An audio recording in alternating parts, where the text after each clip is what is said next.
오늘 복된 하나님의 말씀은 사도행전 15장 36절부터 16장 21절까지입니다.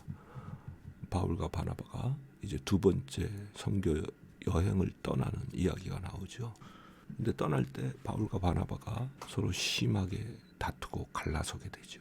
바로 바나바의 조카인 마가 요한 때문에 의견이 갈려서 그랬어요. 바울은 마가 요한 그 친구 우리가 구브로로 선교 여행을 처음 떠났을 때 힘들다고 우리를 버리고 돌아간 친구인데 어떻게 다시 데리고 가냐. 뭐 그런 이유로 같이 데리고 갈 수 없다. 그랬고 바나바는 자기 조카이기도 하고 젊은 친구가 이제 성장해야 되는 거 아니냐. 이제 그때 일을 뉘우치고 다시 한번 선교 여행에 합류하려 하니 기회를 줘야 되는 거 아니냐. 뭐 그렇게 다투었겠죠.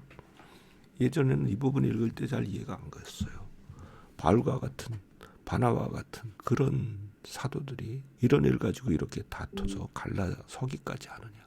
불완전한 사람이니까요. 당연히 그렇죠. 성숙해가는 과정에 있는 사람인 것이 틀림없음. 그걸 우리가 보게 되죠. 우리 자신도 이런 연약함 직접 살면서 많이 경험하듯이 바울도 그랬고 바나바도 그랬던 거죠. 자, 그들이 이제 갈라서고 바울이 하나님의 인도하심을 따라서 루스드라 더베 이 지방으로 돌아다닐 때 디모데라 하는 청년을 만나서 함께 선교 여행을 떠나죠. 그래서 그에게 할례를 주어서 유대인이 되게 했어요. 공격의 빌미를 유대의 율법주의자들에게 주지 않기 위해서 그랬던 거죠. 그리고는 성령의 인도하심을 따라서 마게도니아 지역으로 결국 건너가게 되죠. 그리고 빌립보에 도착을 하게 되는데 여기서 말씀을 전하면서 자주장사 루디아를 만나게 되고요. 그런데 여기서 사건이 하나 일어나죠. 귀신 들린 저많은 여종이 따라다니면서 바울을 괴롭히는 거예요.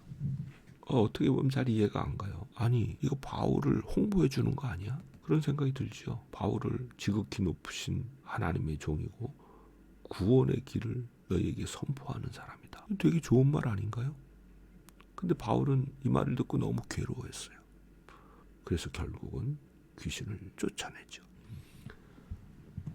자, 그러면은 이 귀신은 도대체 왜 이 여종의 입을 통해서 이런 말을 하면서 그것도 바울을 계속 따라다녔을까요? 잘 모르는 사람 같았으면은 봐라, 귀신도 나에 대해서 이렇게 좋게 이야기를 해주네. 그런 마음을 먹었을지 모르겠어요. 그런데 예수님의 경우에도 귀신들이 예수님 앞에 엎드려서 당신은 하나님의 아들입니다. 뭐 그렇게 말을 했는데 그때 예수님이 어떻게 하셨냐면은 못하게 했어요. 그 말을. 자기를 나타내지 말라고 경고하셨어요. 마가복음 3장 11절 12절에 보면 그 이야기가 나오죠. 바울도 이 귀신 들린 여종의 증언을 이용하고 싶지 않았어요. 이 귀신이 증언해서 예수님의 복음을 전하고 싶지 않았던 거죠. 그리고 사실 이 귀신 들린 여종의 말을 듣는 사람들은 유대인들이 섬기던 그 전능하신 하나님, 그 하나님을 떠올렸을까요? 아니죠. 자기네들의 신, 수많은 신들 중에 제일 높은 신, 제우스 신이죠. 아마 제우스 신을 떠올렸을 거예요. 그리고 구원의 길을 전한다. 그들이 섬기던 신은 인간에게 여러 가지 행복, 재물, 그리고 건강 뭐 이런 걸 주는 신으로 그들이 알고 있었기 때문에 그런 것들을 주는 그런 소식을 전파하는 사람인가 보다. 그렇게 오해했을 거예요. 그래서 바울이 더 싫었을 거예요. 그래서 결국은 바울이 귀신을 쫓아내게 되죠. 자, 이 사건이 보여주는 게 뭔가? 자, 분명히 바울은 하나님의 인도하심을 따라서 빌립보로 갔잖아요. 근데 왜 평탄하지 않았어요? 하나님의 인도하심이 있는 길이지만 방해하는 세력이 있죠. 자기들이 지배하던 어둠의 영역. 그거를 깨부수러 온 사람이 바울이잖아요.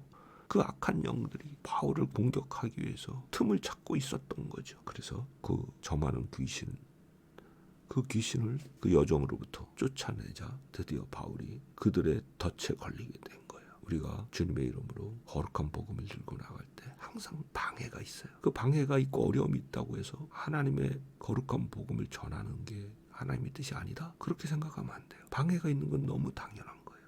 어려움이 있는 건 너무 당연한 거예요. 우리가 주님 앞에 설 때까지는 너무 당연한 그런 방해와 어려움이 복음이 가는 길에는 항상 있게 되어 있어요. 그래서 예수께서도 요한복음 16장 33절 아마 끝절쯤일 거예요. 이렇게 말씀하셨잖아요. 세상에서 너희가 환난을 당하나 담대하라. 용기를 가져라. 내가 세상을 이겼다.